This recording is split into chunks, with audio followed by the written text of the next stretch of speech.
In a world where perceptions are often shaped by appearances, sometimes the most important lessons come when we least expect them.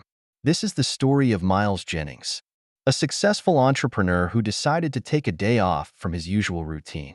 Disguised and dressed casually, Miles decided to visit the luxury car dealership he had recently acquired, all in the hopes of understanding the real experience of his customers. Miles pulled into the parking lot of his newly acquired luxury dealership, Prestige Motors, located in the vibrant city of Rivertown.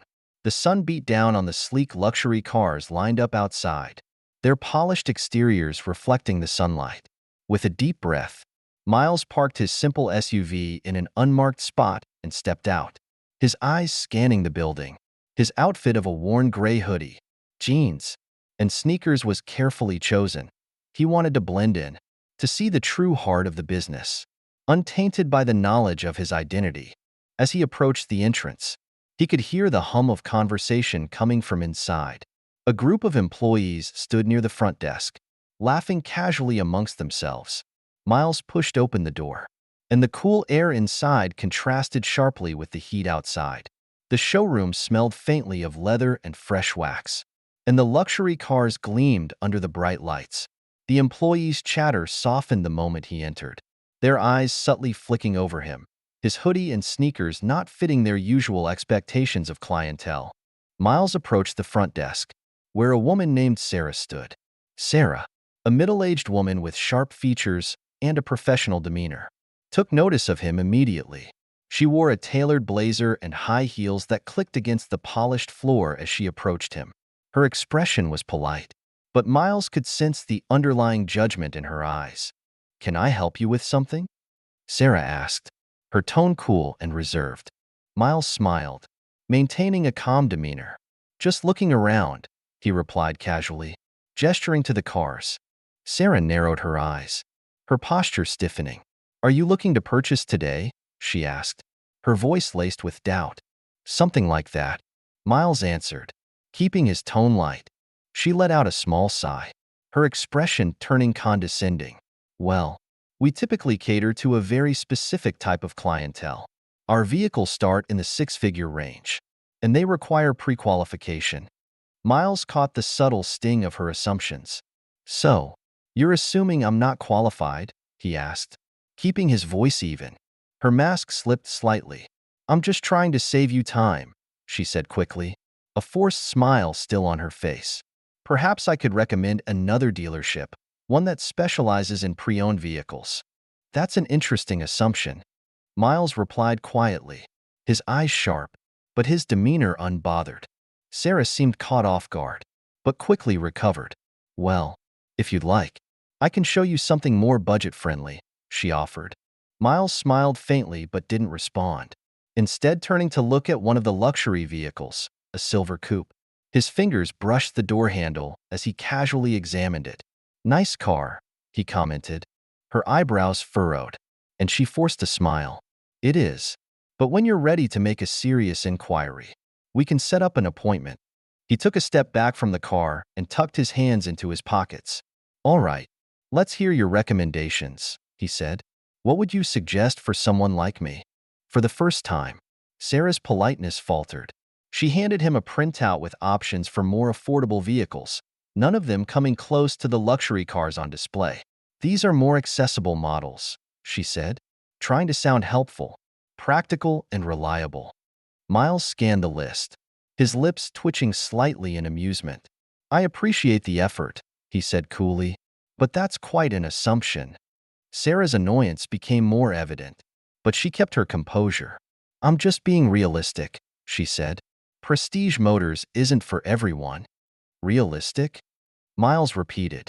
"And what exactly makes you think I'm not your target customer?" Sarah hesitated. "I've been doing this for years," she explained. "I know when someone's out of their depth." Miles let out a soft chuckle. "Interesting," he said, almost thoughtfully. "I like honesty. How about this? You let me speak to the owner. Do you think that's possible?" Sarah's expression changed from mild confusion to alarm.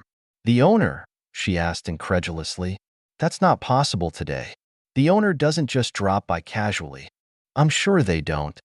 Miles replied, unfazed. But perhaps you could give them a call. Let them know I'm here. I think they'd want to meet me.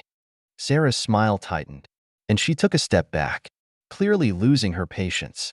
If you're serious about buying, we can schedule an appointment. Otherwise, I'm going to have to ask you to leave. Miles stood still, his gaze locked on hers. Otherwise what? He asked, his calm tone now tinged with something sharper. Sarah opened her mouth but couldn't seem to find the words. The room felt heavy with the tension between them. Slowly, Miles reached into his pocket and pulled out his phone, scrolling through his contacts. I'll make the call myself, he said, lifting the phone to his ear. Shouldn't take long. As he dialed, the staff in the showroom fell silent, watching the unfolding scene with growing confusion. Yeah, it's me, Miles said into the phone, his voice low. I'm at the dealership. Everything's fine. Just a little misunderstanding. Could you let them know I'm here? He hung up and slipped the phone back into his pocket. Turning to Sarah, he said simply, they'll be here shortly. Sarah blinked, her face paling. Who did you just call? Miles gave her a sly smile. Guess we'll find out, he said, his voice almost playful. A few moments later, the sound of the door opening cut through the tension. A sharply dressed man in a navy suit entered the showroom, his polished shoes clicking softly on the tile floor. He looked around and spotted Miles immediately. Mr. Jennings, the man called, walking toward him with a wide smile and extending his hand. So good to see you. Miles returned the handshake with a firm grip, a small smile forming. Thanks for coming, Vince. I appreciate it. The room collectively stiffened. Sarah's clipboard nearly slipped from her hands as she looked between Miles and Vince, the dealership's regional director. You didn't realize? Vince said, addressing Sarah with a hint of sharpness in his voice. This is Mr. Jennings, the new owner of Prestige Motors. Sarah's face turned white. I didn't know, she stammered. Miles raised a hand to stop Vince. It's all right. I think Sarah and I just got off on the wrong foot, he said calmly. Sarah apologized profusely, but Miles cut her off. Let me ask you something, he said. If I hadn't been the owner, would you have treated me differently? Would you have given me the same respect you'd give someone in a suit and tie? Sarah's silence answered his question. Miles turned to the rest of the staff, his voice now carrying authority. Gather everyone in the conference room. I think it's time we had a little chat about how things are run here.